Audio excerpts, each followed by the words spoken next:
This is Kate Baconsale. You're listening to Baconsale. So, an environmentalist walks into a bar and says to the bartender, "Give me a drink that will help save the planet." The bartender's a little confused and asks, "What kind of drink did you want?" The environmentalist then repeats, "Give me a drink that will help save the planet." The bartender pauses for a moment, shrugs his shoulders, and finally, he said, "Oh wait, the music's over, never mind." How dare you? What happens?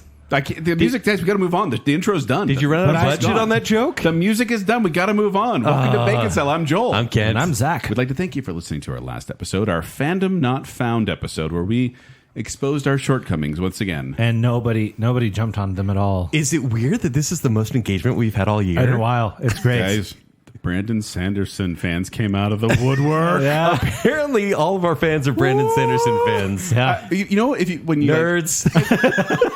no. Am I wrong? You guys know, if you've ever been, I don't know if you've ever dated someone and then you went to like one of their family parties. Yeah. And like everyone walks up to you and they're super nice. They're like, "Hi, welcome.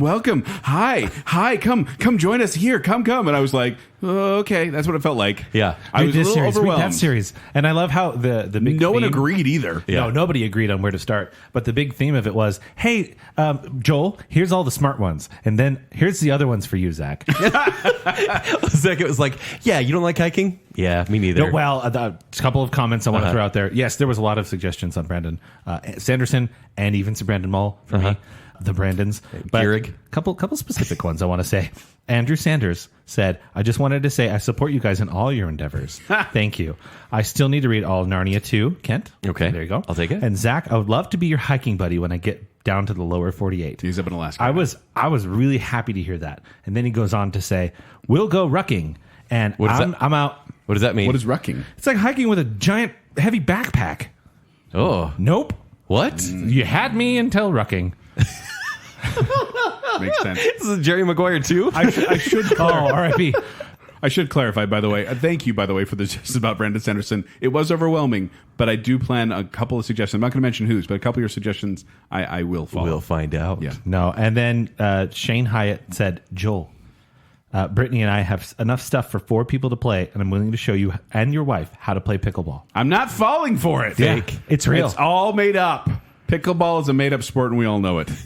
But this is really working out well for me. There are several people, Andrew, Sam Ma, Ricky 'cause Crump. We're going to start it, right? Everyone wants to be my hiking buddy. We're going to have the Bacon Hiking Club. The hike club. Then But also, we're not going to talk about it. this is continuing to work out well for me because Kevin Hicks says, "Zach, anytime you're ready, let us know and we'll take you boating and get you up water skiing."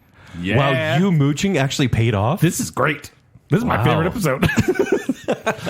I like to point out this time that I've never eaten at a restaurant. Oh, please. No? Take me to get food. But thank you. Thank you, listener. We do appreciate you and your feedback. It was really fun just Yeah. to hear everybody with their great suggestions. Too many comments to read, but we read them all eventually. I read them all. That's true. He does. Yeah. Hey, guys, guess what? What? We've got a guest. What? I got a guest. Reveal the curtain.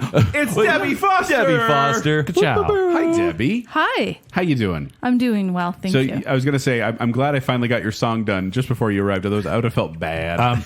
It feels a little like you could've did it waited 1 week. because I was Yeah. coming. I'm not going to sing while looking into their eyes. Why? Because if I do that with Patreon songs, it feels creepy because I've stalked them. But Debbie, you are a member of you are a member of the Bacon Council, and we appreciate you coming out here to join us for this episode that you're sponsoring today. So why don't you tell us a little bit about yourself? Well, as you said, my name is Debbie Foster. I live in South Jordan with my husband and 4 children. I have a son and 3 daughters. I work at the University of Utah in andrology, which is male fertility, and I also teach online for BYU Idaho. So andrology is not making androids. No, it's not. Sorry, Ryan. Let down. But no, we do appreciate you, and we thank you for joining us on this episode. We've got some questions for you, Debbie. Oh, Okay. the questions, of course. And you've studied, right? You know what's coming your way. I know what's coming. You my know the way. disappointment that right here, my eyes. Look at this right here. Disappointment I'm the already. No, I'll be honest. I forget who wants what. because we just say Answer. Basically, whenever I recommend this show to someone, they go, "Yeah, that was kind of fun." What's your voice? What does your voice sound like? I'm like, it's Joel. I get blamed all the time for stuff Kent says. You're by my welcome. own children sometimes. But no, we have a series of 11 questions here we're going to ask you to kind of get a feeling of who you are, as well give the listener an idea of who you are. It's 11 questions. We're going to read them very fast, and I want quick answers, even if you don't have a strong opinion. Debbie, are you ready? I am ready. Question 1. Which is better, Karate Kid or Karate Kid 2? Karate Kid. Yes, Joel. Which is worse, Star Wars Episode Is that a 1? quote? Were you quoting yourself? Yes, Joel. Just say your name. Joel. Yeah. Which is worse, Star Wars Episode 1 or Star Wars Episode 2? Star Wars Episode 2. Yes, Joel. That's still Joel. I know. Don't Just confuse honest. people. Do you rate movies using stars or letter grades? Letter grades. Kent, actually. Yeah. Which is the more America movie, Rocky 4 or Independence Day? Independence Day. Joel. Is Nightmare Before Christmas a Halloween movie or a Christmas movie? It is obviously only a Halloween movie. Kent. That sounds so creepy when you say it. Buffy or X-Files? Buffy. Okay. Lord of the Rings or Star Wars? Lord of the Rings. Yes. Which movie is more Christmassy, Die Hard or Lethal Weapon? Die Hard. People just don't know. Phantom of the Opera or Les Miserables? Les Miserables. Yes. Labyrinth or Never like Ending this game. Story? Never ending story. Kent. How to Lose a Guy in 10 Days or 10 Things I Hate About You? 10 Things I Hate About You. Kent. Scott. You got a little louder as it went along. I just got more excited because at first it was going your way. And then Debbie saw me judging her and she changed her answers. That's how it works. Yeah. In the Bacon Cave. No, thank you, Debbie. Thank you, Debbie. Yep. That was fun. We now have an idea, and as does our Do you listeners. like how we judge you based on what, 11 questions? Right. Basically. Yeah. But that's not what we're talking about today.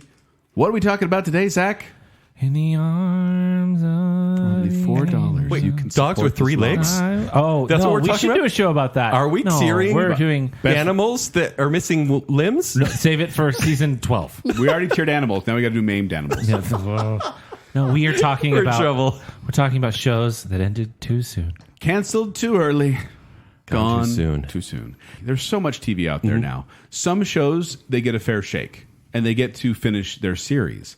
Others, Like, for are example, cut off in their prime. Grey's Anatomy is on what, 18 seasons I'm now? shocked it's still on. Yeah. The Simpsons is still going, Mercy. as is Family Guy, I'm pretty sure. Yeah. But anything Netflix shows is like, hey, here's this for 6 episodes. See you later. It's like, it's canceled. And then the problem is when people get invested in these shows and you put your time and effort into watching them and you're expecting some sort of resolution and it's not given. I have a friend that waits till shows are finished until he starts watching them. Genius. Yeah. That's the best idea ever. Why do you do this, Zach? It's my idea because I don't It's want to your deal with idea. this. Okay, for the first time this year, I've watched like 3 shows that weren't done, and it felt wrong. I like to wait until a show is done, and essentially its legacy is set. Even though you're behind the times. Totally. Behind I have the no fun. conversation. Breaking Bad was no less good after it was done than watching it along the way. I agree partially with Zach in the sense of I don't think any of my choices on my list here are beyond 2010 because I got burned a few times. And I was like, I don't want to Yeah. deal with that again. Sure. There's certain shows that I'm like, okay, once they've agreed to end and it's all going to be over, I'm like, yes, full steam ahead. But a lot of times I wait till they catch on before I actually watch them. I don't want to say, because I do think that there's a legitimate companion episode, which is shows that went too long. Yeah. But there are so many shows that I watched that along the way I'm like, I'm done. I'm done with this show, and there's 3 more seasons of it. And I don't want that feeling either. I think it's easier now to not start shows until they're done because we have so many shows to watch. Oh, on there's too streaming. many out there. But back when there was in the broadcast TV days, Right. you'd be like, oh, I can only watch TV when it tells me to, or if I have DVR. And so you almost had to watch the new show that was on. And if it was on Fox, it was going to get canceled within a season. Yeah. So there was I think there was more heartbreak back then because now you just don't invest until maybe it's 3 seasons in. Yes. It's a little trickier nowadays Yeah. because there is so much content. There's not that definitive water cooler thing. You know, if you make a decision to watch, I don't know, maybe whatever is on HBO, there's a better chance of some people watching it. But, you know, I don't know, not a lot of people are watching network TV in my personal social circle. Yeah. And so it's a little bit tough to know what the thing is. Yeah, well, it's also funny because, like you said, certain streaming services are much more accessible. A lot more people have them.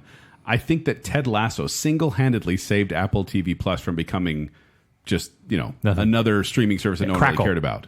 Because people weren't watching anything on there, but now that's the only place you can get Ted Lasso, and people are like, oh, I've heard so much about it, I got to go and check it out. Sure. Now, Well, what about you, Debbie? Do you watch shows like, let's say Netflix has a new show? Do you start watching it, or do you wait till there's a couple seasons, or they maybe announce a final season at least? We typically wait until the season's over so we're getting used to just binge watching. I think part of the problem comes for me, is that if it's a hot show, say like Stranger Things, I don't want it spoiled by all the chatter. Right. And it's hard to avoid. So I'll go ahead and start watching it. So I do get my heart broken a bit because of that, because of those seasons that then get canceled. That's the risk you take too when you wait so when these things drop, there's what I call the chatter wave, where if you can avoid social media for a week or two, usually that dies down. But then the memes kick in. I've got a couple times where like the memes start coming in and I'm like, I haven't seen that show. Right. But that's going to happen. That's the inevitable part of waiting to watch a show, is there's going to be spoilers and you just have to deal with that. So it's a double-edged sword. Well, and that's probably also part of my situation. I don't care about spoilers. I am not a spoiler person. I don't care. And so I'm fine seeing the jokes, and then I'll just wait for the thing to happen. Yeah. Now, did you know people die in Game of Thrones? Apparently. What? The show did. Right up front. Right up front, we have to talk about this, because this episode, as we were forming it, as we were building it up, because Debbie, you came with a couple ideas and we landed on this one. But as we were talking about shows that were canceled too early, of course, you mentioned Fox earlier, Kent. Firefly. Yeah.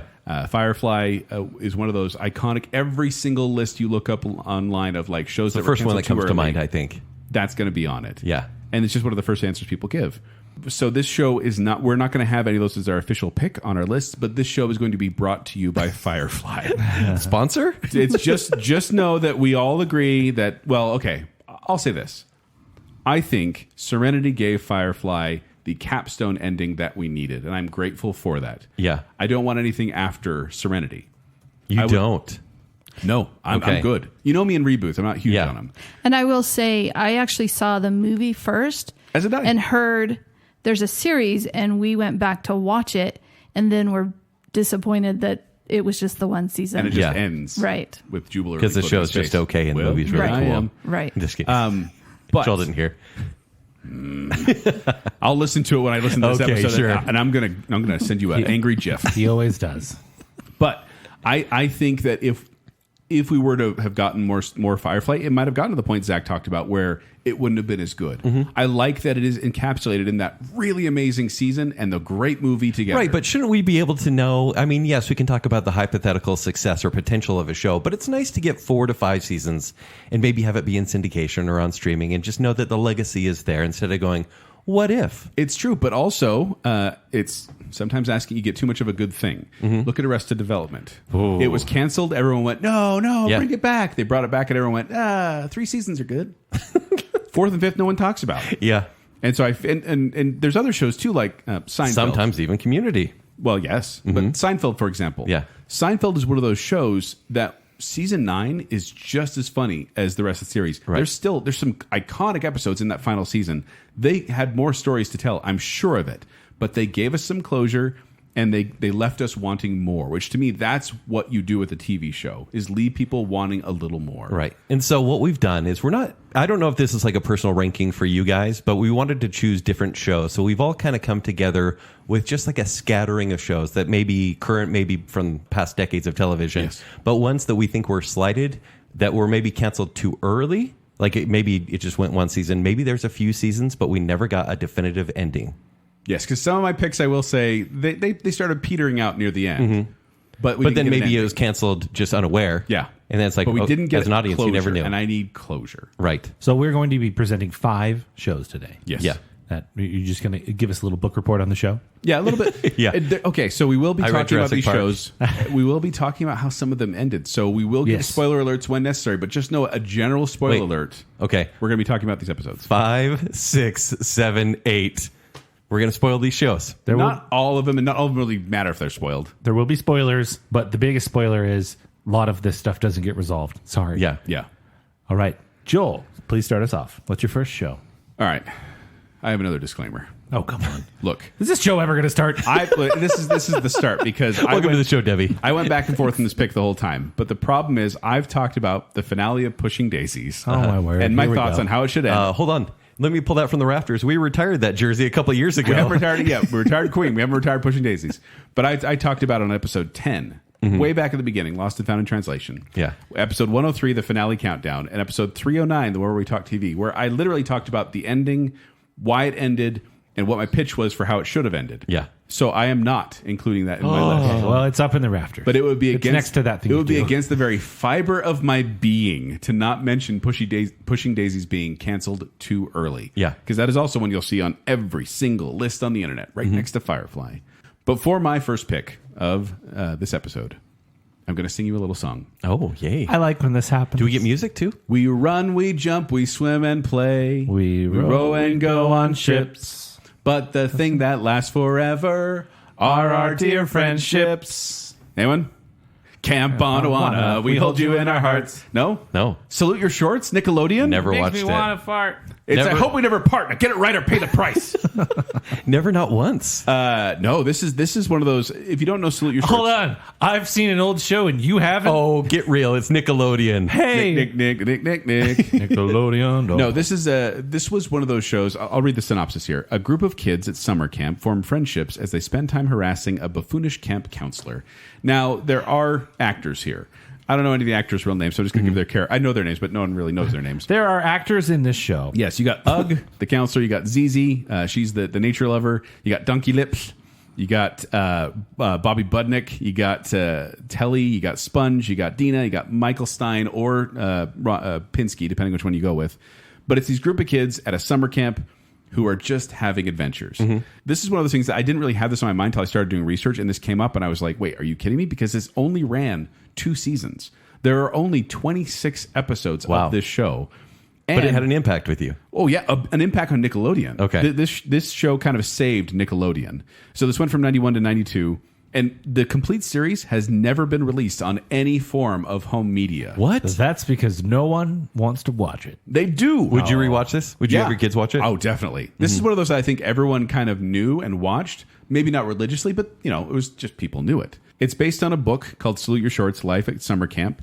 And this was one of the highest rated cable programs, despite its very short run, because it went into kind of syndication after that and repeats. And it was on all the time, well into 1996, I think it was. Sure. And they created the show because Nickelodeon was under pressure to have original programming to compete with the Disney Afternoon. And they also wanted to shed their image of the game show network because Double Dare was very popular and they had a bunch of other game shows. And they're like, no, we want to do something why would different. they want that awesome image? I don't know if you guys remember Camp Candy. Nope. It was animated on NBC. John Candy was the voice. Huh. But it became kind of popular. And so they were like, oh, yeah, we can copy that with a live action thing. And so they did this show. And it is one of those very stereotypical kid type shows where it's just these weird, Hijinks wacky and situations and pranks and stuff. And it was fun. I enjoyed it. Okay, so what was happening near the end that made it leave it on a cliffhanger for you? Well, it wasn't exactly a cliffhanger. It kind of ended on a regular episode, but I want to bring up why Beavis and Butthead killed this show. Because they did. Because they were having issues. First of all, the creator, he walked out in protest because they weren't going to give the cast any sort of pay increases for the 3rd and 4th seasons. They wanted to give him a contract, but they weren't going to pay him more. And Nickelodeon was apparently notorious for underpaying actors. I think Ryan Reynolds, he was on a show, I can't remember the name of it right now, but he was getting paid Some Canadian show. He was getting paid like $150 per episode. What? And they didn't care. But the series was not renewed for a 3rd season because they wanted the whole cast to relocate from Los Angeles to Orlando. Oh. They wanted to bring it into their network, their home house, because they were under pressure from the parent company Viacom to reduce its budget so MTV could fund production of Beavis and Butthead. So Beavis and Butthead killed this show that was the highest rated cable television series with children ages 6 to 11 in 1992. Oh, and I did find it. The last show aired in 2004. They were showing this well into 2004, but it was just those 26 episodes just over and over and over again. And now you can't find it? And it's gone. Like you can find like some episodes on Paramount Plus, but not all of them. Also, there's a kind of a divide where the main kid from the first season didn't come back for the 2nd season, so they had to hire a different main kid. Love it. So, yeah. So if this were somehow rebooted on Paramount Plus or something like that, would you have your kids watch it and would you watch it with them? No, because... what if the older cast was now counselors or You know the parents? how I feel about reboots. Of course. What if it was like a Cobra Kai situation, right? I don't think we pulled off with Salute Your Shorts. In fact, I'm wondering how many of the listener actually know the show Salute I Your didn't. Shorts. But it was one I watched so regularly. And I think the reason I put it on here is because I was shocked by how short it was. Yeah. And I was shocked by why it ended, because basically just like the kids didn't want to move across the entire country to keep filming. Yeah, it makes sense. I would have loved to see the cast just did a couple more adventures in back in the day. Would have been good. So salute your shorts. You ended too soon. Aw. All right, my show. I've mentioned this on Baconsale as well. I think a lot of my choices may have been mentioned before, but it's Terminator, the Sarah Connor Chronicles. I've never seen that. Sarah Connor Chronicles of Narnia. Sarah Chronicle. Sarah The Chronicles. Chronic. What? The Sarah Chronicles. We're the worst. Anyways, this went for 2 seasons from 2008 to 2009. Remember, that's the writer's strike back in the day. Yeah. So only had it was a mid-season replacement show, so it went like 9 episodes, and then it got a second season. So 31 episodes altogether, and it had Lena Headey as Sarah Connor, who plays Cersei from Game of Thrones, and this is right before Game of Thrones. Thomas Dekker as John Connor, Summer Glau from Firefly as the good Terminator in the series. Her name is Cameron. Also had Brian Austin Green in a pretty good role. Yeah, I saw him in the ads. I've never seen the show. Also Garrett Dillahunt, which is probably the most underrated TV actor out there. He was in Raising Hope. Yeah, he's great. And he played the evil Terminator, and he's amazing in the show. And just for you, Joel, Shirley Manson. I don't know why you haven't seen this show. I don't know why either. Yeah. Because maybe it's just the reboot, revamp thing, right? So, yeah, and I get it, but... This is only 2 seasons? Yeah, only 2 seasons. Did you say 26 episodes? 31 episodes. The Terminator series at this point, and even kind of at that point, was so watered down. We've seen so many sequels where they tried to just reboot the whole thing. Yeah. Even with the last one, they brought back Linda Hamilton as Sarah Connor, but it didn't go anywhere. Yeah. And so if they do another one, they're going to try to reboot it again. Now, I was just about to say, maybe I should watch that, but then you're telling me it doesn't have a satisfying ending. It doesn't have a satisfying ending. Blah. I still think it's worth watching, and I'm going to get into like the brief of the story. I'm going to need some background music as I give the synopsis. Set after the events in Terminator 2 Judgment Day, Sarah Connor and her son, John, try to stay under the radar from the government as they plot to destroy the computer network, Skynet, in hopes of preventing Armageddon. What did you say, Skynet or ChatGPT? Yeah, basically, right? So this one does follow... Actually, it was funny. It chronologically came out after the third movie. They just forget about the third movie altogether. That was with the red leather coat, hot Terminator. Yeah, the Terminatrix, I think is what they call her. Ooh. What? Wait, you guys got excited by that description? A little bit. That was Zach. Yeah, that was me. No, I can't. But this one, it takes place right after Terminator 2.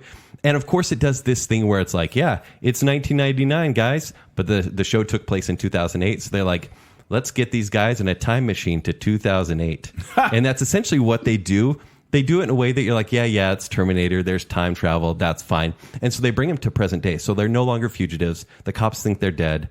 And the Judgment Day has been delayed. They stopped it in T2, right? But it's been delayed till 2011. So the show had this end date of 4 years. There was going to be 4 seasons, and then it was going to be the new Judgment Day. Seems like a good plan. Totally. And so what they do in this time, they go, okay, well, now we don't know exactly who's behind Skynet and the rise of the machines. Let's find out. So they are investigating basically ChatGPT and all these technological creations that could create the end of the world. And so that's every 40-minute episode, and it's super dynamic. Lena Headey is an incredible, second only to Linda Hamilton, which is not tough, but she's an incredible Sarah Connor. Loved her in this show. At this time, like, this show was getting 8 million viewers per episode. So why was it canceled? Well, Fox was like, hey, it's on a Monday night. Let's move it to Friday nights right after Dollhouse. Friday night is a death. It was death. And so basically went from 8 million viewers an episode to 4. After Dollhouse? Why would you lead into this show from Dollhouse? Yeah, in Dollhouse, they were also letting it die as well. I like Dollhouse for the first few episodes. Right. I won't talk about how it ended. I'll talk about what they wanted to do with this show. Does it end with Christian Bale yelling at the yeah, for someone forgetting in his lighting in a really dramatic moment. It was it was really meta, actually. So what they were going to do is they were going to have the Connors, not the Roseanne Connors. Oh, wow. What a crossover event. Wow. They're going to have the Connors jump 20 years into the future and be fighting in the war with the machines. And then so basically gain more knowledge about how to fight them.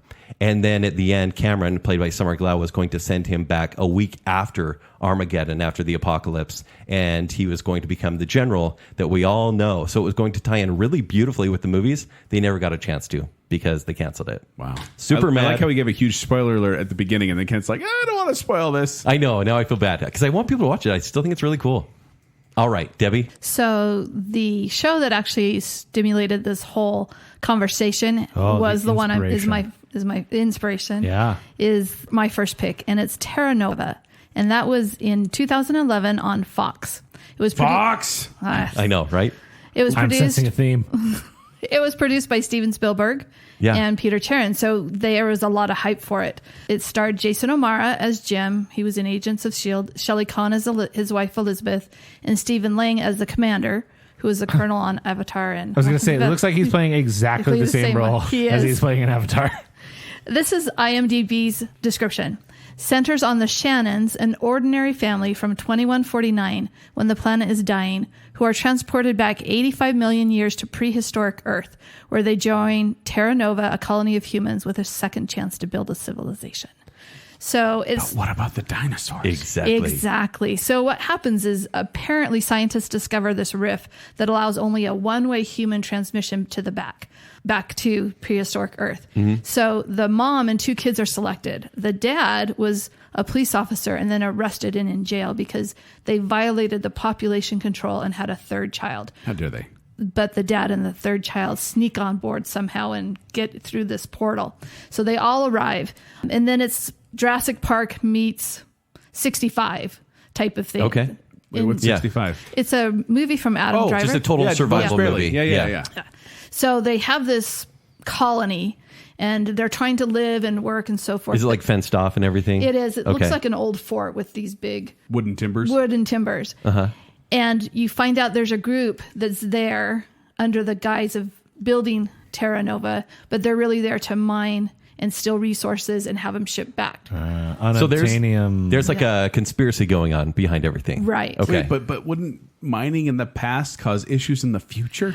Supposedly, this is a parallel universe. Oh, gotcha. We're good. That's how they explain it. They explained it that way. Multiverse.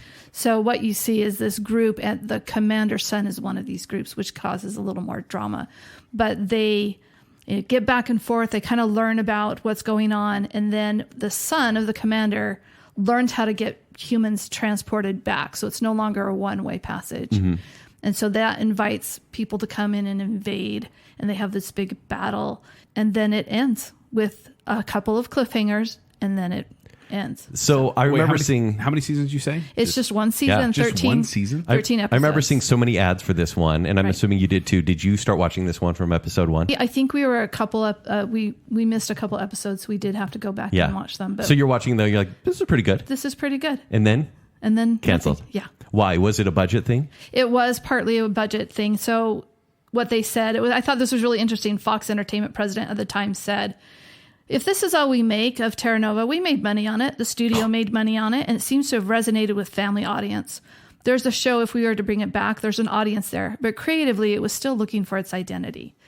So then they tried to find its identity then. They tried to shop it to Netflix and said, well, it's $4 million an episode, and Netflix considered it, but ultimately decided not to. And then it just made another season of You instead. Right. Netflix didn't know how to waste money at that time. No. And it just wasn't big enough to seal that renewal.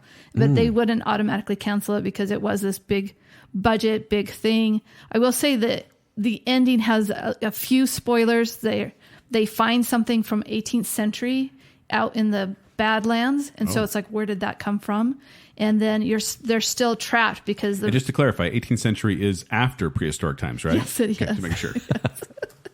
And they seal it so no one else can come in. That's the protagonist does that to save the colony that's there. So there's still some what ifs would happen. Mm-hmm. You know, what's going to happen here, and why did that 18th century thing show up in the prehistoric times? So okay, so it's like a mystery box show as well. So Terra Nova. And what years did this come out? Earth. In 2011, it was the fall season. Okay, there was like 10-15 years where every show was trying to be lost. Don't you feel like? Oh yeah. They may have gone a season, maybe 2, and you're like, oh, there's potential there. Yeah, it was kind of a lost butt, right? Yeah, lost butt time travel. Yeah, lost. Wait, what happened?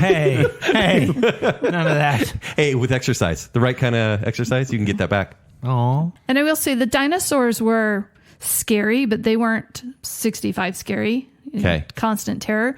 They were a little more Jurassic Park type scary. But were the effects TV effects or? Were they good enough? Is what Yeah. I'm asking. They were good enough. They said they spent about $14 million for the 2-hour pilot. And you can see a lot of that was CGI. And I will say we have not gone back to watch it, so I don't know how well it aged in the last 10, 12 years. Would you go back and watch it? Like, would you recommend someone watching it if there's not a good ending? I mean, it was good family entertainment at the time. It was something that we didn't have to worry too much about our children watching. Mm-hmm. So in that sense, it was kind of fun, but it does leave questions. And so that can be frustrating. Perfect World. You're back in 2011.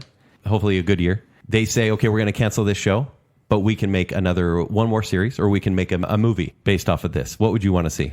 I think a movie would be enough to wrap it up and figure it out. I've said it before. I'll say it again. Every TV series should get in its contract a clause that says if we are to be canceled, we are allotted an hour and a half maximum to wrap up everything. I feel like Netflix should have that in their contract. They cancel so many shows after season 2. Because where's the rewatchability? Yeah.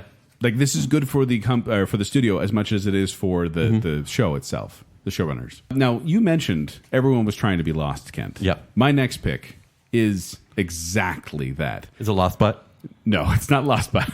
This came Where's my out. lost butt? This came out in 2009, which is just before Lost ended. But it also included Dominic Monaghan from Lost and Sonia Walger from Lost as well. She's Penny. But this is a show called Flash Forward. Yeah. Do you guys remember watching Flash Forward? Yeah, I liked watch it. Flash Forward? I like this show. So here's the premise. A special task force in the FBI investigates after every person on Earth simultaneously blacks out for 2 minutes and 17 seconds and awakes with a short vision of their life 6 months in the future. So we're in our world now. All of a sudden, everyone just passes out for 2 minutes and 17 seconds. And then everyone wakes up and they're like, I saw my future. And they realize it's 6 months in the future. And now the whole show is trying to figure out why it happened, how it happened, and if the future can be changed. Now, this stars Joseph Fiennes. You may remember is not Voldemort. He's the other one. Rafe? Yeah. Is his brother? Yeah. John Cho is in this. This was on ABC, and it aired from 2009 to 2010. So 1 season, 22 episodes. And I did start watching this one because Charlie was in it. Of course. I said, oh, Charlie from Lost is in this. I'm going to watch this. Charlie. And it was He's been downgraded to Charlie from Lost. I was a big fan of Lost at the time. Like, I still am a big fan of Lost. Over Mary? Over Mary from Lord of the Rings? No, Pippin's the better one. Debatable. No. Well, Save for our Hobbit tearing show. that wonderful song, though. Exactly. Fool of a tooth. So yeah, this show came out, and that I your really vocal warm-up? that premise really did fascinate me. Where I'm like, well, that's kind of cool. Everyone, like, for example, one of the characters, their flash forward, he saw himself working on an investigation. These masked men come in and start attacking. This other one saw a flash forward that she was pregnant, which was she was not in a relationship at the time. This other one had a flash forward that he was sitting on a toilet reading a newspaper. So that happens too. And then one person had no flash forward, and they're like, what does that mean? So it was like, whoa, okay, this is intriguing. This is going somewhere. It launched to large audiences of 12.47 million viewers in the U.S., but then the ratings just went downhill after that to like 1/3 of that. Oof. And they shot the finale before they knew the show was going to be canceled. And it was kind of frustrating because they get to this point where you're almost, I'm not going to spoil it, even though I said I was going to. They almost were going to solve why it happened. They never really gave a solid explanation. So they never had a 1-season plan of getting to the flash forward. Well, they did. Okay. They reached the flash forward point, and it's very intriguing in what's happening. They find out these quantum physicists were doing these experiments. And then what happened at the end of the first season is that another flash forward event happens, and this time everyone has a vision of 20 years in the future. And that was going to be the next season, is kind of working towards that. Which is these high concept shows, though, they shouldn't be doing that. Yeah, this is totally one of those high concept shows where it was like, okay, this is really intriguing, but then it just ended, and like people were freaking out. There was a Save Flash Forward campaign to keep the series on the air. They staged blackouts at ABC offices where people would just come up and then just pass out in front of the building. Hold on, I'm Googling flash forward fan fiction. There's totally that too. I'm not on Tumblr. But there is a book, Kent. There is a book. The whole series is based on a 1999 novel called Flash Forward by a guy named Robert J. Sawyer. I read through the synopsis of the I read through the synopsis of the book, and I wasn't as satisfied. But granted, this is a Wikipedia summary. Right. But still, I wanted to know what happened. And in my mind, what I had said was going to happen is that these quantum physicists were using technology that they'd acquired from extraterrestrials. They didn't understand it, and so they're using it, and all of a sudden everyone passes out, and it's the aliens are kind of doing experiments on humans about free will and what they're going to do. I with like that. this. So I'm not saying it was aliens, but it was aliens. Oh, he did the hands. Did the hands. Got my hair crazy. So yeah, flash forward. All right, mine's slightly more recent, and it's a Netflix one. And Netflix and Fox are basically the two biggest guilty parties. I think. Mine is the Santa Clarita Diet. Oh, that with Drew Barrymore? With Drew Barrymore and Timothy Olyphant. Yeah. Oh. The groundbreaking series that made a female zombie that then iZombie went, hold on. Yeah. They were touting themselves as this whole big thing, and iZombie has a whole cool storyline about a female zombie as well. iZombie was like, we were cool for a season. Speaking of shows that went a little too long. 2 seasons? You gonna give them that? Yeah. Okay. Well, so this went for 3 seasons. It was 2017 to 2019, 30 episodes altogether. So just 10 episodes a season. And it was really funny because they launched the 3rd season and people were really digging it. And as soon as they, put all 10 episodes out there, they're like, sorry guys, it's canceled. Because that's just, Netflix just doesn't care. They don't say, sorry, it's canceled. It's just like, it's gone. Yeah, Deal it's with gone. it. Yeah. Hope you enjoyed this season. Then the writer's like, hey, can I finish the story? No. Well, not to date this episode, but that's happening a lot in all forms of streaming at the moment. Totally. Yeah, everything's getting chopped. So the synopsis is Sheila, played by Drew Barrymore. Shayla. And Joel. Hey, I know a guy named Joel. Hi. Played by Timothy Olyphant. Of course. He should be playing. Honestly, If he's playing a Joel. If Joel was in a movie, he'd be played by Timothy Olyphant. Teeth himself. Yeah. Thank you. Yeah. He's a handsome guy. It's much better than Christopher Lambert. But they are married real estate agents who live and work in Santa Clarita, California. When Sheila dies, their lives take a dark turn. So basically, Been there. She eats some bad food. She eats some bad clams. And all of a sudden, Literally, it's bad clams? No, bad clams. And in the first episode, it's kind of hard to watch. This is a Netflix show, so they can kind of push the line a little bit. This is definitely TV-14. In the first episode, she vomits a lot and dies from it, from bad food poisoning. Ooh. And then she turns into a zombie, and it kind of becomes this zombie comedy where Zombie, thank you. Where he, as the husband, has to kind of maintain her new behavior, and she has very animal instincts to just eat whoever is there. And so he has to control his wife while also going, what's happening? So it's very sitcom-y, and every season kind of has this big arc where there's like this weird government organization or a cult or a zombie secret police service that is after them, but they always kind of get away. But spoiler alert for, are you guys okay with Go for me? it. Spoiler. Okay. 5, 6, 7, 8. So the entire series, Drew Barrymore says to her husband, hey, can I just make you a zombie and we live together forever?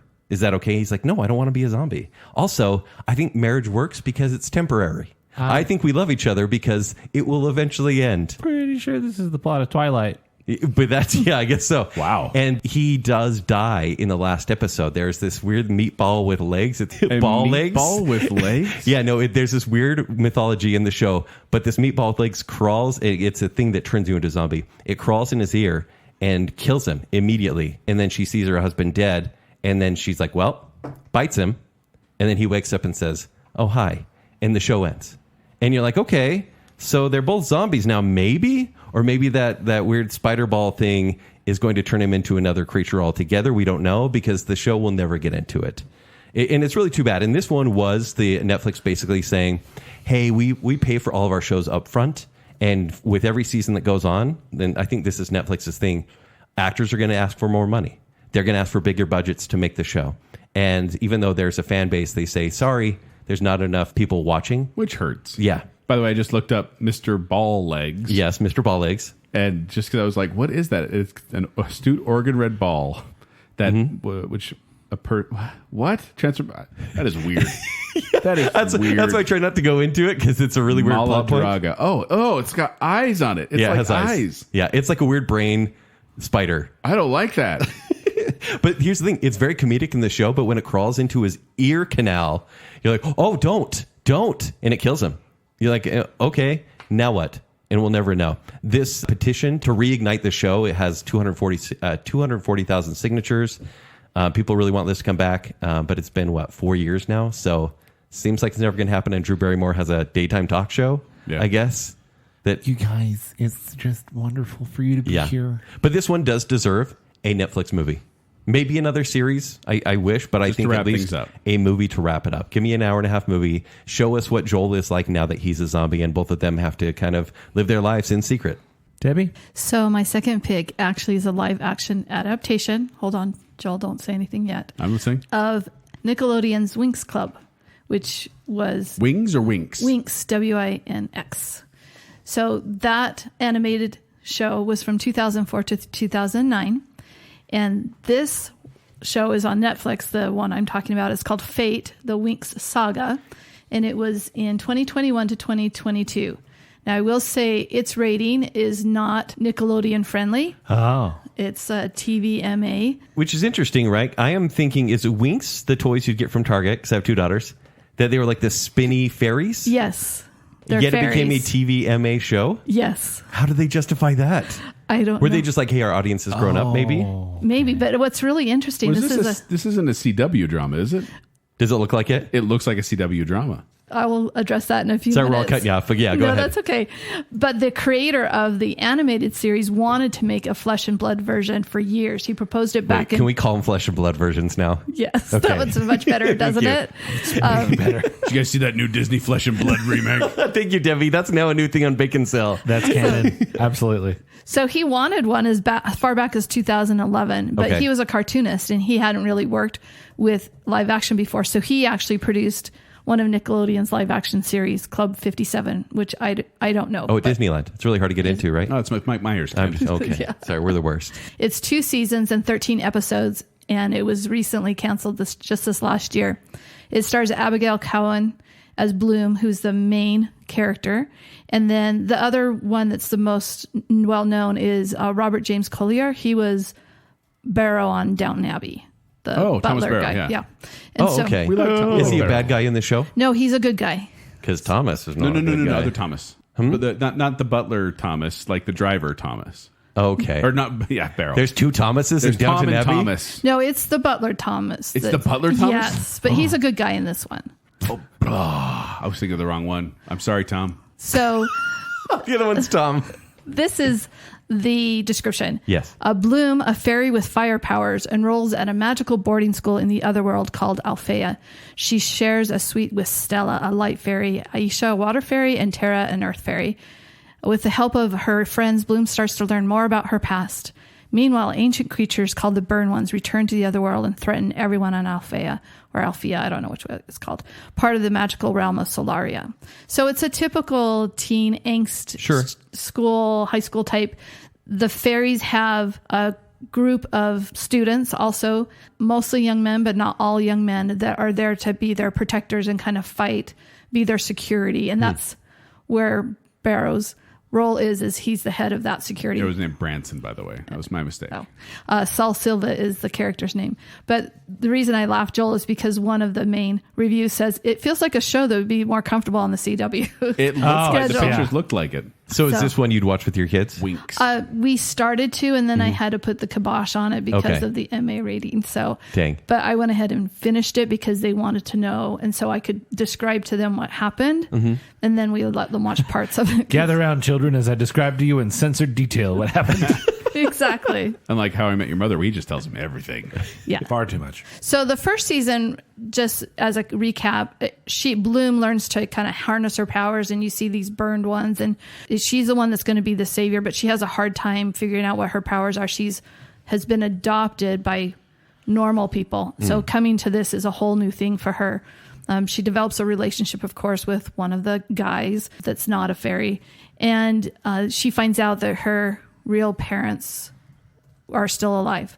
But there's a lot of back and forth, a lot of, like I said, it's a very typical team angst with, them having to save the school and so forth. And the first season ends, actually could have stopped there, but they didn't. And so they went into a second season where she finds out that her headmaster was killed by the current headmaster. And so there's a lot of back and forth with betrayal and people who are not trustworthy. So you kind of get that along with the whole teen angst. In the end, I'm going to go ahead and spoil this. She finds out the only way she can save her school and the fairy world is to go to the realm of darkness and seal the portal that has been opened by bad guys. And so she does that. And on the other side, she finds her birth mother still. Dun, dun, dun. Right.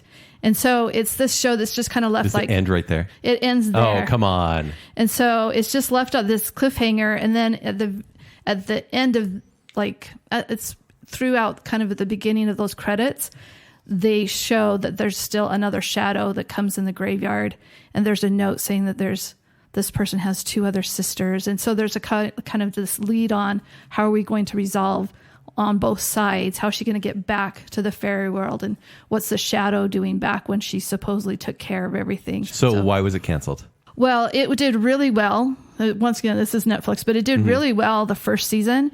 But season 2 fell off after 2 weeks. And so at that point, they said it's not worth it. They said that worldwide users spent about 161 million hours in the season in the month, but that was not enough to carry it. Yeah, they ruin everything. They do. Joel, what's your number 3? Zach, I have 2 words for you. I want to know if you know what they are. Okay. Nanu. It's Mork and Mindy. That is Mork and Mindy. Weirdest Which is a ending. spin-off of something else. Happy Days. Days. Yes. Happy Days. That's right. So if you don't know what Mork and Mindy is, it's what gave Robin Williams his start. It's about a wacky alien that comes to Earth, and he's interacting with things and kind of think if you know Third Rock from the Sun, this is what kind of gave birth to that. But this is, like I said, this was on ABC, ran from 1978 to 1982, 4 seasons, 91 episodes. So it had a pretty good run.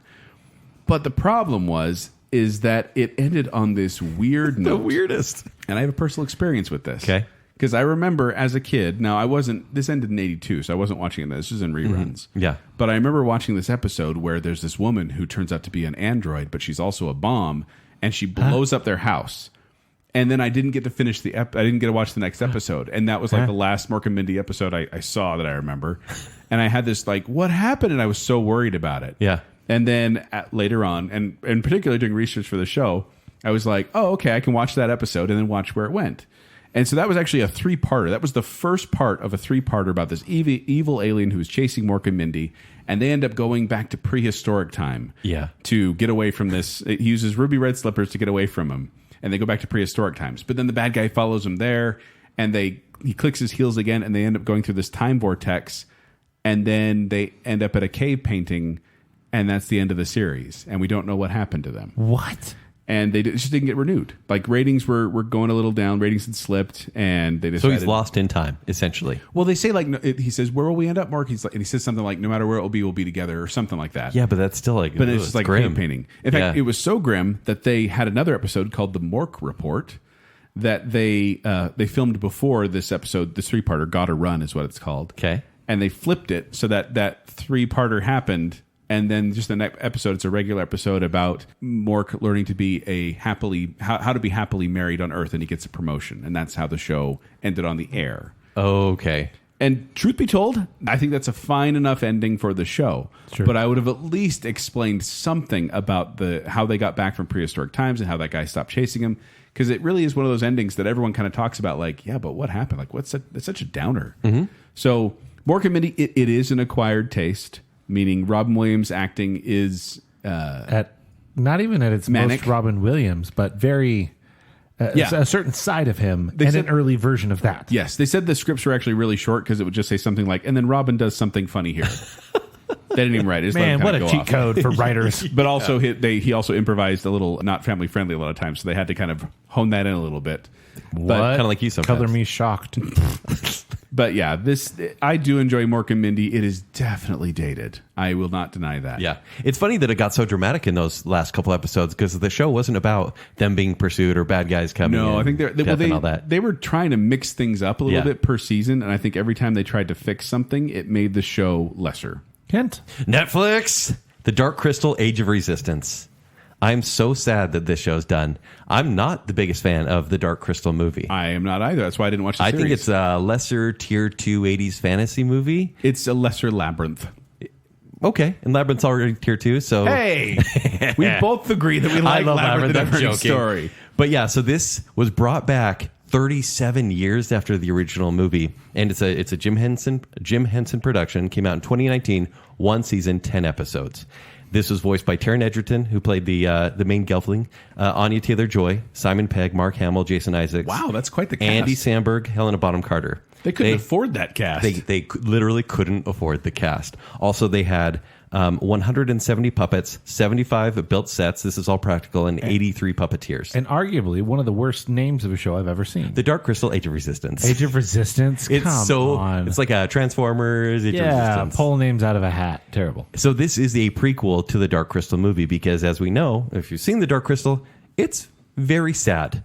The whole thing is just like downtrodden, where the Gelflings are gone in that movie, and then somehow there's two that are going to save the world from the Skeksis, which I love that name. Now, the Gelflings are like little elf-like creatures. Yes. And the Skeksis are like skeleton vultures. Yeah, skeleton vultures, like giant ones. Yeah. And the effects are cool. I mean, even the effects in the movie are great for their time. I won't deny the good effects, but man, they're creepy. And then they pull the same sort of effects, but maybe slightly better puppetry 40 years later at this point. And so, yeah, even being a prequel, it sets up this world where you actually have hope for these characters, and you kind of just like forget about the movie and the way it starts because you know where they're going to end up. Yeah. And so when the first season ends, it's really hopeful, and you're like, okay, this is good. And it's a good proper ending with some teases towards what's to come. And so this show, it won an Emmy for writing, and the very next day Netflix said, well, that's too bad because it's canceled. Ugh. Thanks for the Emmy, no more show. So once again, nothing. I do think there should be another season. You want to see the Order 66 on the Gelflings? I guess I do. They said, look, it took 37 years to make this show. If it takes another 40 years to make season 2, great. And I was like, okay. They are using 'Cause puppets. These are puppets. Like, why can't they? So I would like to see it. The puppets expire, guys. Oh. I've seen like Yoda now. He looks terrible. Oh, and Falcor. It's like he actually died. Yeah. Hoggle. Have you guys seen Hoggle in the airport? Oh, yeah. Yeah. Debbie? My next pick is from Disney Plus, and it was part of their big, we're going to just write $1.5 billion worth of stuff what's up off with that? and cancel a bunch of things, and that's Mysterious Benedict Society. Bum, ba, bum, Never seen it. bum, bum, ba, bum. Oh, it's fun. It is hear. fun. It's a lot of fun. It ran from 2021 to 2022's 2 seasons, 16 episodes. And it stars Tony Hale and Kristen Schaal. And they are magnificent. I love this show. I love smart, quirky shows that my kids need to think about and I need to think about. This is one of those shows that I watched with my whole family. We really enjoyed it. Just clever writing. Like, a series of unfortunate events. That I series, kind of get that vibe. but Yeah. less dark. Okay. Much Right. more fun. I mean, when the assistant who's called number 2 comes in a yellow pencil outfit, I was hooked from that moment on, from the first episode. Okay. Because I just loved how witty that was, how clever that was. So the premise here is that there's a global crisis called the Emergency, and Mr. Benedict is recruiting kids for this dangerous mission to infiltrate a learning institute on an island. Now, the Learning Institute is run by Dr. Curtin, who's sending messages, subliminal messages that then piques people's subconsciousness and lets those ideas and thoughts go in. So he can kind of tell them what to do, essentially. So the 4 kids are there to try to figure out what the emergency is and how to stop it. They are based off a book series by the same name, and they do fairly well. My 11-year-old daughter, had her book club. We did Mysterious Benedict Society and used some of the props from the thing, and the kids just really liked it, and they liked the series. They liked the book series too. So it is 2 seasons. The first season was we find out the main antagonist, Dr. Curtin, is actually Mr. Benedict's long lost twin brother. So they find out why he's upset with Mr. Benedict, and they are able to stop the machine that's sending out these subliminal messages. In the second season, Dr. Curtin has a new plan. It's called Forced and Uncontrolled Happiness. And so Mr. Benedict and number 2 are kidnapped, and the kids have to kind of do a search and rescue type of idea. And then the end also just ends that season with a cliffhanger that Mr. Benedict and Dr. Curtin, even though they're now back together and they've made up, so to speak, as brothers, it's disclosed that they also have a sister out there. And then it ends. So there was a plan. There was a plan, and it there's 4 books and a prequel book. So they've gone through the first 2 books, and so that last season could have done the. And this really last was a season. victim of them saying we need to save money, so let's just Exactly. cut a show. She's gone. The nice thing about this one is that you can watch it. Like, there are 2 complete story arcs. So So I could watch this with my kids and not Right. be Yeah. sad. Will Yeah. I be sad by the no, end? no. No. Because they'll crack the door at the end, but the story is told. The, Okay. The problem is that when Disney Plus pulled it, they pulled it. Yeah, so it's you, gone. You can't cannot- watch it. What? You can't watch cannot it. be watched. Kind of like the new Willow series and everything. Yes, Like, right. That's the problem. Like That is one of my favorite theme songs. There's no release of this show. It's not out on Blu-ray. I have an answer. That's gonna have to be the way. Wow. Literally have to be the Right. way. Isn't that so crazy? I was going to watch this again. No. It You really can't. does go to show that, like, granted, a lot of these services don't release physical media, but get physical media again. I wish Best Buy still released, like, TV on DVD. Yeah, totally. Wow, that's so sad. There was a section for it when I worked there, but the only thing that was in it was Simpsons, Happy Days, and the Munsters. Wow. Yeah. And It's pretty what sad. makes it even sadder is that they only gave audiences about a week to finish watching what they were You're kidding. watching. And So they don't even care. They don't. And they said it may come back in the future, but as we know, Disney Plus has never put any of their original work on physical media. That's so strange. Yeah. Bizarre. Super sad. Oh my gosh, I'm Okay. really sad about that. I'll find it. Nobody's sad about Willow, though. No. The writers. Joel, can you break away from your sadness to give us your number 4? Of course I can. I have talked about this before on episode 247, Quarantine TV Time on Baconsale here. But I'm going to bring it up again because I just watched a couple episodes in prep for this series, and man, it needed more. It's Better Off Ted. Yeah. So Better Off Ted. Which one is that? That is the one, in an amoral, science-based company, a manager tries to keep control of his scientists while being pressured by his shrewd boss. So this has Jay Harrington, who you may not know, but Portia de Rossi. I was going to say, who's the famous blonde? Yeah, Lindsay Luth from Arrested Development. She's in this. You got Andrea Anders, who's Ted Lasso's ex-wife. She's in this. And then Phil and Lem, and there's just so many good characters here. So good. But this is a show that was on ABC. It is currently on Hulu. Okay. So you can watch it there. So it's not gone. But this only Till ran... that gets eaten by Disney Plus. Yeah. Probably. Buy it quick. But this ran from 2009 to 2010, 2 seasons, 26 episodes. But this really is a clever and funny show. And the fact that it only went 2 seasons is bizarre. It received a lot of critical acclaim, but it had lower viewing numbers. And they asked him why. They asked one of the creators why. And he said, I just don't think people knew about it. The way TV works is you spend a lot of money advertising or promoting, or you have to let a show stay someplace for a long period of time and the audience slowly comes to it. And we didn't get either of It's that. crazy where standards used to be for ratings, because if a show got 7 to 10 million viewers, that was a low.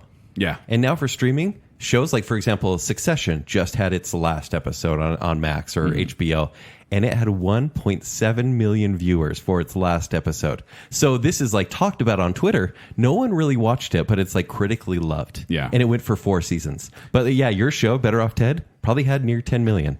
Yeah, well, and that's just watching the numbers. I looked through it. I'm like, it wasn't that low. Okay. But the weird thing about it, too, is it's not like it has a cliffhanger. I watched the last 3 episodes today. Actually, so I watched that because they didn't air the last 2 episodes. They were going to. They're like, it's going to be canceled. We'll air the final 2 episodes back to back if the NBA Finals don't need a 7th game. And they did. And they did. Aye. And so ABC went, all right, never mind. Stupid so you can see them on Warriors. streaming now. The Game 7 was probably better. Was it the Warriors? I just blamed them. Maybe I the don't Heat. know. Yeah. Do you honestly think I know who played in the NBA Finals in 2010? What year did this run from? 2010. It was This is when it got 2010. canceled. So I've seen a couple of episodes of this, and I legitimately thought it was from the mid-90s. Really? It's got an aesthetic to me that feels much older than it is, even though it's got Without the technology. laugh track. Yeah. Yeah. Yeah, it's very funny, very clever. Think like kind of an Arrested Development, like a hyper-realistic world with these bizarre characters in this office of Viridian Dynamics where just crazy stuff happens. And Phil and Lem, they're the 2 scientists, are They're the such best. a wonderful comedic pair that I'm like, I want to see them together doing more. I laughed out loud multiple times watching these episodes that I'd seen many times before. And if you haven't seen Better Off Ted, a little bit of a parental advisory. It's TV PG-ish, TV 14. TV 14. It's around the realm of Arrested Development. I could see this format and the whole joke of this being a mysterious organization, this mysterious corporation, being relevant today. Oh, totally. More now than ever. Yes, this conglomerate shadow Yeah, mega that's corporation. maybe creating diseases that we don't know about. Yeah, and I have a whole kind of idea of where the show could go. But I won't go into it here. But one thing I want to mention is that, listener, if you ever miss Jacob, watch Better Off Ted, because the main character Ted, he reminds me of Jacob so much in the way he interacts with people. Because you're not sure what he does every day for work. Yeah. He doesn't listen. But it really did. Like, I was watching it and I'm like, oh my gosh, that really is Jacob. So it cracked me up. Yeah. So Better Off Ted. It's on Hulu. 2 seasons, really quick. Give it a watch. it's okay that it doesn't really end because each episode is just a standalone funny episode. Yeah. Kent. Joel, don't get triggered, okay? Why would I get triggered? The vampire angel, cursed with the soul, moves to Los Angeles and aids people with supernatural related problems while questing for his own redemption. Kent, how can I get triggered when I'm so sleepy? Oh my goodness. My show shouldn't count because it went for 5 seasons. It's Angel on the C. You remember the Buffy spinoff? The WB. UPN and then the WB. UPN, CW. WB. Yeah. It never became CW at that point. It was done before It was CW. too soon. So this was from 1999 to 2004, 110 episodes. And that's maybe why I shouldn't count it. Yeah, because it was back in the day of like 24 episode seasons. Yeah. No. Yeah, it's crazy. Obviously, the seasons went up and down in quality. There are some entirely forgettable seasons. But then season 5 hit. And it was all of a sudden, because 4 was the bottom of the barrel. I hated it. And then season 5. I'm trying to think if I got to 4. If you did, you would have turned it off. I think it's maybe when I stopped Season watching. 5 was kind of this redemption because they've been fighting against, it's going to sound weird, but this evil law firm, the entire show. Viridian Dynamics. Yeah, right. It's Wolfram and Hart, and they've been fighting against him, and then all of a sudden they save the world in season 4, and the powers that be say, hey, you get to own this organization that kind of runs Los Angeles. Granted, there's a conspiracy, and there's lots of people working against them. But it's a cool season. Joss Whedon, who was done with Buffy at this point, was back onto writing Angel. And he got so ready for the studio to give him more money and to renew the show. He put out like 2 episodes, and usually they waited till near the end of the season and they say, for example, UPN, will you renew us? And they were like, yeah, sure. Like the show gets viewers. Well, he came after 2 episodes. He's like, hey, we're in season 5. You going to renew the show or what? And they're like, well, usually you wait. And he's like, no, tell me now or never. And they said, never. We're not going to renew the show. And so they end the show like they knew that it was going to end. But he created a cliffhanger ending. Oh, an absolute intentional cliffhanger. Yes. And so in the ending, basically this firm that they've owned is now working against them. And basically hell has opened up in Los Angeles. And it's the group, some of them have died in the last episode. They are fighting with swords and shields, basically, against these demons. And basically it's raining. It's this really cool moment. Angel looks ahead of him and he says, let's go to work. And they basically charge into battle. And credits. An unwinnable fight. Yes. And so you're like, oh, that was so triumphant. It was a cool war speech. And then what next? Really? And so even though they knew it was coming, they left it there on purpose. I think maybe to sell the graphic novels that came out after, which they did the same thing with Buffy. Kent, remind me, did Buffy end before or after Angel? 1 season before. So Buffy had already ended at this point. Yeah. Okay. And so, because they had this weird thing where some of the characters from Buffy crossed over into the final season of Angel. And it worked out pretty well. For years, probably 5 years, I held on to hope that they would do another spinoff, like a Spike spinoff or Faith, for example, or even just like a movie. I would like to see maybe even like a new, I'd be okay with a Flesh and Blood reboot. Yeah. Why would we call it Flesh and Blood reboot or Flesh and Blood adaptation? Well, I mean, it was already in Flesh and Blood. I mean, considering they're vampires. So I'd be okay with a Vampire Slayer new movie franchise or TV series that was being taken seriously, or maybe Buffy was a mentor to a new character. And granted, it's been 20 years since the show's on, so every character 20 years since Michelle Gellar did anything. Yeah, every character has aged. David Boreanaz looks better than ever. I kind of feel like he could put on the trench coat I and think still he's really be a Angel. vampire. He might be. But yeah, I would love to see some sort of continuation of this, but I guess it just has to end as they run into battle. All right, Debbie. So I started watching this next pick knowing it only went 1 season and 8 episodes. It's on Amazon Prime Video, but my husband watched it and he really wanted me to see it. And it's Night Sky. And it stars Sissy Spacek and Whoa. J.K. Simmons. So Whoa, great amazing. Wait, when did this come out? 2022. Was it a miniseries? It was supposed to be a regular series, Wow, like I okay. said, and it just had 8 episodes and it was canceled. It centers around Franklin and Irene York, this couple who years ago discovered a chamber buried in their backyard and then built a barn around it.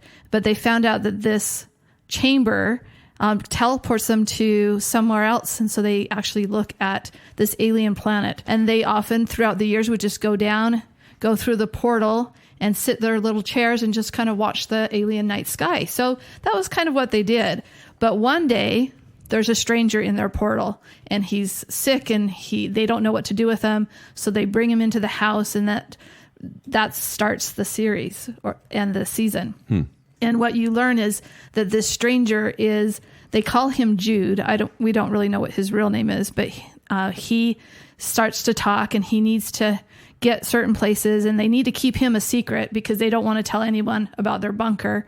And so they say he's their caretaker, but they find out that he escaped a cult. And so in this parallel story, you have a woman and her daughter in remote Argentina who are protectors of something, you don't know what. They keep an ancient secret, and they're called into action. And so the story happens where these two parallel situations kind of come together. Yeah, and you're waiting the whole show for it to cross over. Right. This series is really all about these relationships. So you're left at the end of the series and season, you get some answers, but you get a lot more questions. Sure. So it's one of those where it's fascinating, and the acting is amazing. Well, J.K. Simmons, I was like, and Sissy Spacek, I'm like, that's going to be a good cast. It is. That's an intriguing concept, but then it doesn't end. What Amazon said is that they were unable to make a significant viewership impact, a big enough impact to offset the high costs associated with science fiction stories. I've never heard of this one. I mean, does Amazon advertise their shows? Not really. When you're watching Amazon, they do. They should put it on boxes that they ship. Yeah. Yeah. They only little advertise flyer. to people who are already watching. That's a good point. Yeah. And so they say at its core, it's a love story and a relationship story. Okay. And I would love them to have just a movie to kind of wrap up those ends, or even to let it reboot and continue on. Joel, your fifth and final pick. You know the kind of guy who does nothing but bad things and wonder why his life sucks? Well, that was me. Every time something good happened to me, something bad was always waiting around the corner. Karma. That's when I realized I had to change. So I made a list of every bad thing I've ever done, and one by one, I'm trying to make up for all my mistakes.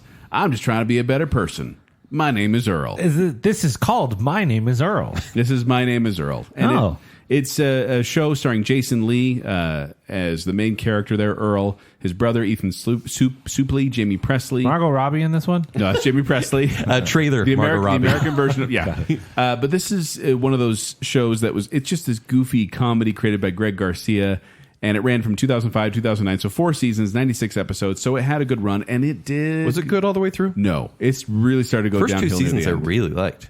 Yes, I think that's where I stopped. and then they started to go downhill after that. Okay. To be honest, they started relying more on shock humor and gross out humor than actual humor. But there is something so funny about those first couple seasons, and then the whole point is he has this list of all the bad things he had ever done, and one by one he's crossing them off. And so every episode is like. What was one I just watched? Like, never took my ex-wife's side in an argument, and so he's trying to make up for that. Or he stole this car from this guy and he has to go return it. And of course, every single episode, something makes it a little more difficult than just an easy cross-off thing. This was a show that won Emmy Awards, but the thing I really liked about it is just how it is about being a better person and trying to put good out there in the world. And every episode, they have that kind of realization of this is why doing good things is a good thing to do, and good things will come back to you. Right. It's a good message. Yeah, but the thing is, they never finished the list. They never finished the list because the show got canceled after the 4th season. Feels a little ironic. Yeah, but also it ends on kind of a cliffhanger with some kind of a parental twist where it's he turns out, it's a little Jerry Springer moment kind of thing of you're not the father, you are the father. And that's Mari. It was a to be continued. Oh yeah, you're right. Then Springer punches somebody. But with this one, the thing I really appreciated is that there was an ending, and this is something the show's creator Greg Garcia said, and he said, and this is a little long, but I'm going to try to summarize it. He said, "I always had an ending for this show, and I'm sorry it never got to happen because the whole point is that he wanted to finish the list, and it never happened. But the truth is, he was never going to finish the list." The basic idea of the ending is that while he was stuck on a really hard item, he was going to start getting frustrated that he was never going to finish it. And then he runs into someone who had a list of their own, and they were crossing things off his list. And he's like, "Where'd you get the idea for this list?"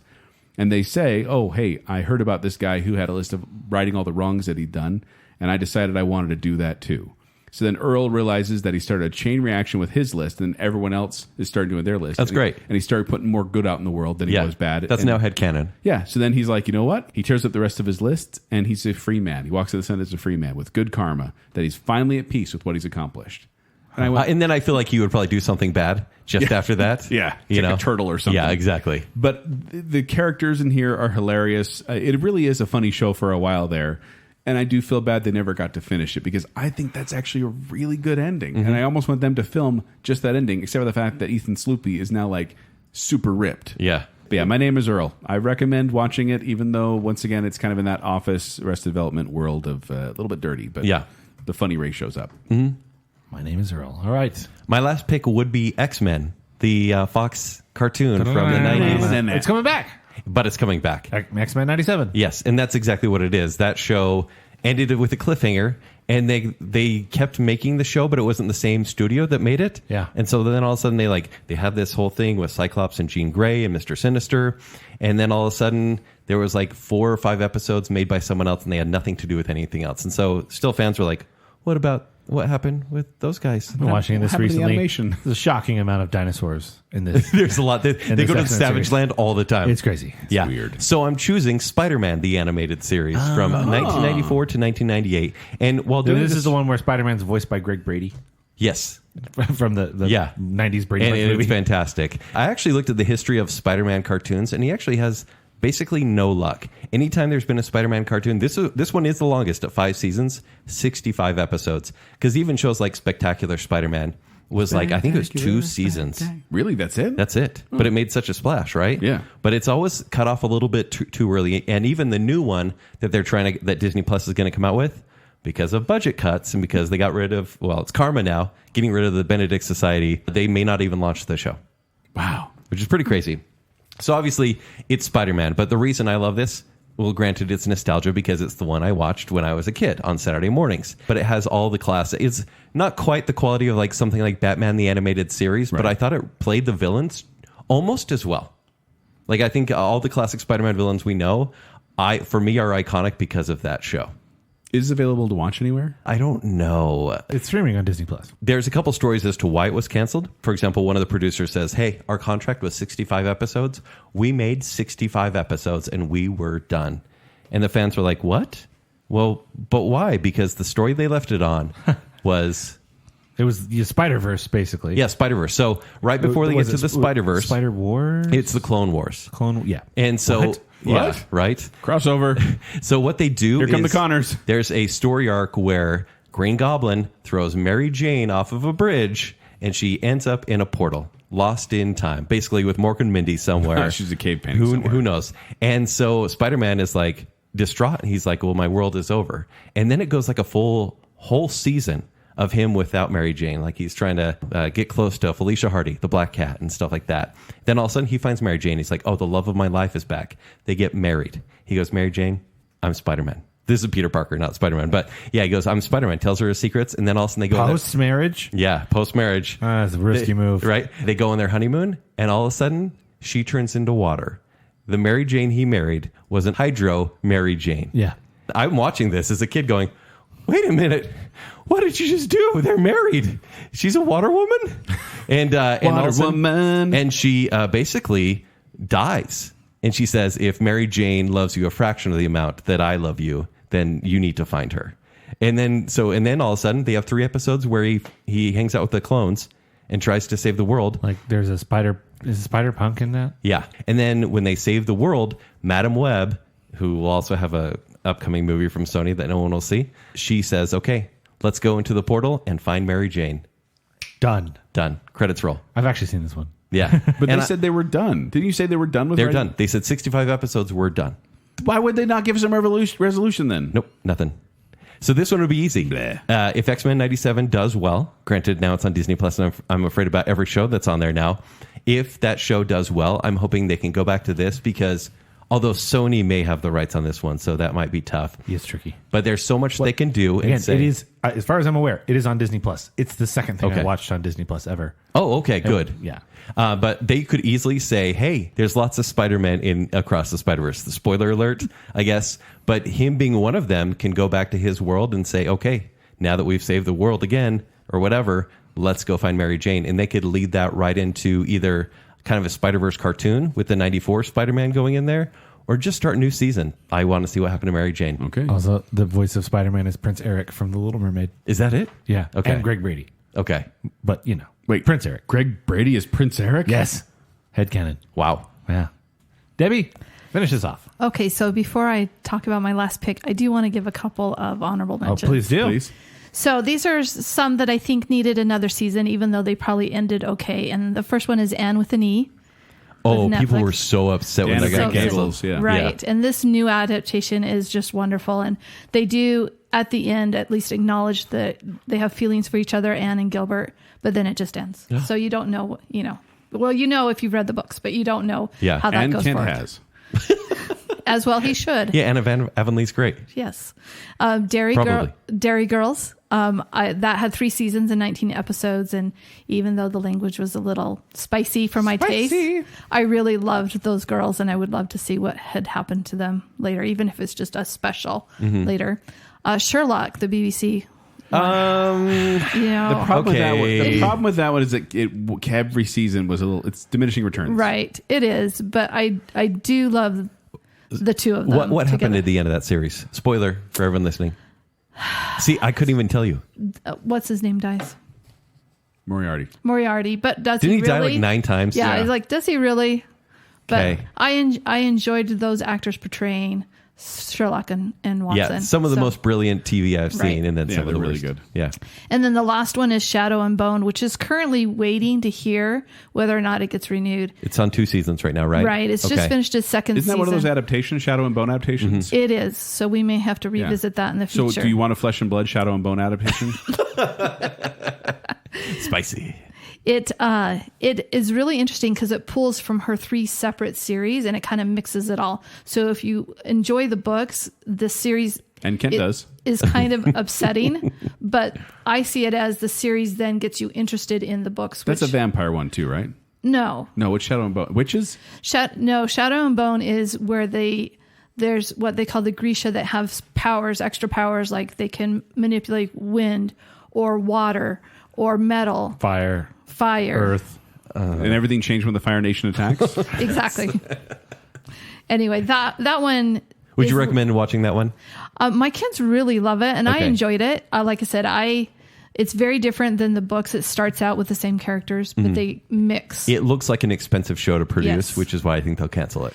And the chatter out in the fandoms is that's okay if they cancel it as long as they continue with the Six of Crows, which is a different series, but they incorporated it into Shadow and Bone, and they're really the heart of the series. Okay. Are these group of thieving people, but and people, and like I said, the fandom would be fine as long as they continued, and they've said that they've been shopping shopping the Six of Crows series, a kind of an offshoot series. So those were my Honorable mentions? honorable mentions. Yeah, thank you. Okay, so my last pick was, once again, my heart was broken. I started with the first series that my heart was broken, and this one, my heart is broken because it opened this year. It was Lockwood & Co. It's on Netflix. Lockwood and Co., like Lockwood and Company? Yes, and it's just called Lockwood & Co. It's 1 season, 8 episodes, and it is on Netflix. And go Is ahead. this a Joe Cornish show? It's produced by Nira Park and Rachel Pryor. Yeah, and those are associates of Edgar Wright. Yeah, I and know that her. gang. She's from Sherlock. Yeah. And so what it is, it's this alternate version of present-day Britain. Ghosts who are deadly to the touch have been rising from their graves for the past 50 years. Adults cannot sense them, but certain children can. So teenagers have been organized into licensed ghost hunting agencies to detect and dispose of the threats. Oh, cool. So Intriguing. it starts with the first person. Her name's Lucy. She's a psychically gifted teenager. She's a listener, so she can hear sounds and voices. And she's run away from her school, so to speak, and she's come to London to try to get a job. And she applies and gets a job with this outfit from these 2 young boys. They're teenagers also, called Lockwood & Co. So that's where the 3 of them together. And so what you hear, or what the history is that you kind of gather, is that these ghosts are tied to a source, usually an object, and that's their haunting or whatever has to do with their unsettled deaths. And some of them are really violent and some are not. So what happens if the ghost touches you? You can either die or go comatose. So what happens, these groups of agencies get paid to come rid your house or your building or your work of ghosts. And they start with an easy job of ridding this house of a ghost because she wants to sell the house. Unfortunately, it goes really wrong and they burn the house down. And find that the ghost is still trapped in her wedding ring, and Lucy takes it with her. Okay. She senses something else is going on other than her being trapped in the house. And so the whole series is dealing with finding more information about her death and why she died in such a way. Also, that there's some type of conspiracy about the problem where these ghosts have risen where they weren't there in the past. Okay. And so it is kind of trying to figure out both mysteries at once. It is actually based on, once again, on a book series. I didn't know that when we first watched it, but it is really interesting. It's really fun. It's Is it scary? it's kind of scary. Okay. I mean, it's for kids, right? But it's got spooky moments. Right. My 12-year-old doesn't like to watch it because it has spooky moments. Okay. My teens absolutely love this. Oh, cool. And we were all heartbroken when we found out that shortly after they aired it, that Netflix had canceled it. They said Netflix was very pleased with the show, especially the work that had gone into it, but it didn't meet the threshold to greenlight a second season. And what's really sad is it ends a battle, but there's more questions than answers. And one of the things that is always a mystery is Lockwood, this young man, is orphaned, and he has this house, and he started his own agency. And there's a room that nobody can go into, and it's completely locked. Is it a red door? No, it's not a red door.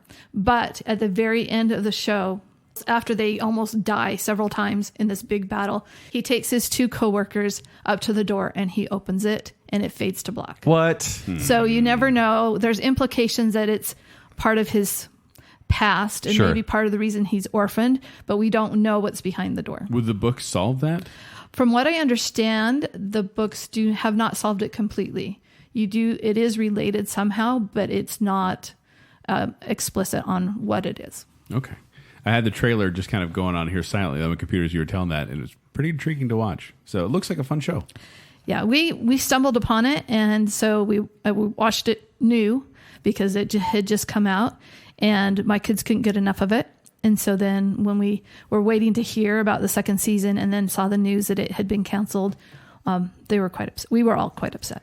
Yeah. No, it's interesting because there have been shows and petitions and fan bases that have got shows to come back. Yes. Right? Like Jericho back in the day, I think it's on CBS. It was canceled after 1 season. And it was this end of the world nuke story, what happens after. And it went for 1 season. The fans loved it so much that they bugged the studio and they made a second season. Yes, they then canceled it and fans are upset again, but it's happened. Or sometimes another streaming service can pick it up. It just costs a lot of money, and so it rarely ever happens. What I find interesting is that Netflix apparently now is doing completion rates to help determine whether or not they'll carry on. Okay. And they say under 50%, if you're not completing the whole season, we likely won't renew it. Okay. This one had a completion rate of about 54%. I think part of it is that they were in the top 10 for 3 weeks. Part of the reason I think it dropped off is because it wasn't really promoted a lot on Netflix. I've never heard of it. And secondly, it's something that's once again heady. It's an intelligent show, and as we've learned from Baconsale in the past, a lot of intelligent movies, intelligent shows don't do really well at first. They need that build up and they need the time for people to understand that, hey, you may need to think to really enjoy this. Yeah. I mean, that's a problem with telling a long story, is that you get people who jump in the middle of it and they're lost, but you also don't want to make it too connected, but at the same time you don't want to dumb it down because it's rewarding for those who are actually watching. Yeah. Well, it sounds like a lot of these need to pull a Veronica Mars and have the Kickstarter. fans just Kickstarter enough money to make a movie. Yeah. I would pay my life savings to get a Pushing Daisies movie. Just give me resolution. Or Psy can make 4 movies that no one cares for. What? Yeah, the psych movies aren't that great. Yeah. So, and that's the problem too, is a lot of these, they might be better because they got cut Well, short. look at Star Trek. Star Trek the original series went for 3 seasons. Yeah. And just kind of ended, right, on a regular episode, and then got all those movies. Legendary status. Yeah. So there you go. There are our picks for our canceled too soon TV series. Let us know on Facebook, on Instagram, and Twitter if we talked about the ones that you love or if we didn't talk about the ones we love. We love hearing from you. But Debbie, here at the end of the show, is there anyone you'd like to give a shout out to, or anyone you want to say hi to, or anything you want to plug?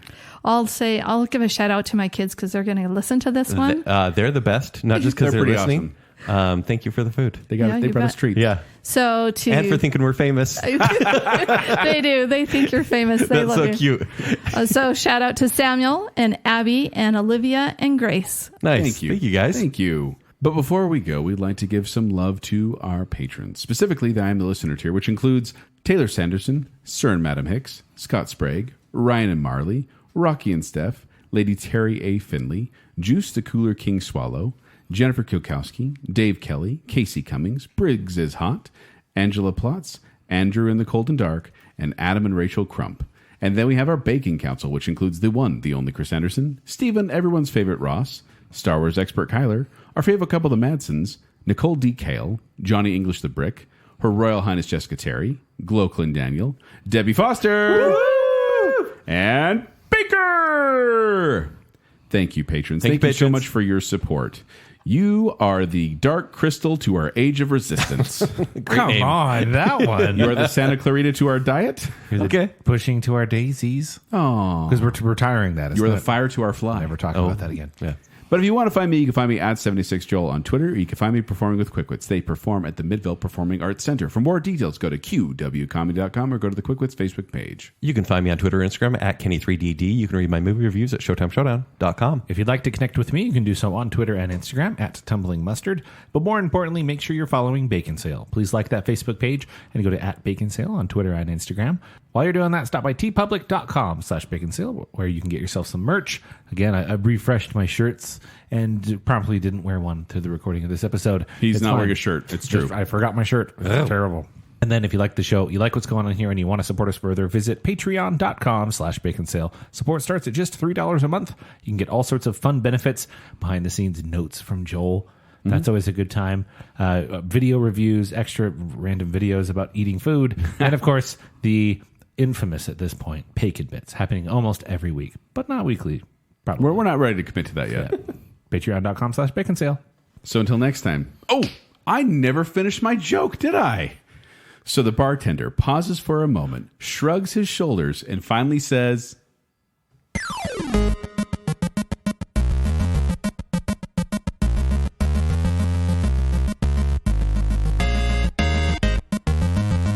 What happened to Matt?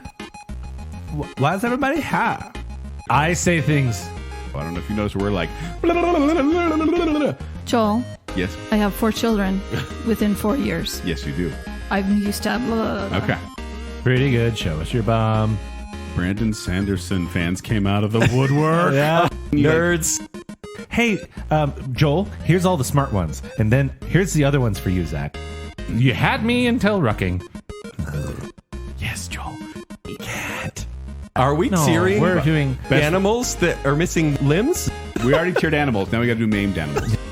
Sarah Chronicles. Sarah The Chronicles. Chronic. What? The Sarah Chronicles. McGonagall. Yeah, it was kind of a lost butt. Well, Save he for did- our Hobbit tearing show. That wonderful song, though. Exactly. Fool of a tooth. Oh, there's this weird meatball with legs. Its rating is not Nickelodeon friendly. The creator of the animated series wanted to make a flesh and blood version for years. I was thinking of the wrong one. I'm sorry, Tom. Gather round, children, as I described to you in censored detail what happened. You want to see the Order 66 on the Gelflings? Unbreak my heart. You'll watch me again. How can I get triggered when I'm so sleepy? Wait a minute. What did you just do? They're married. She's a water woman?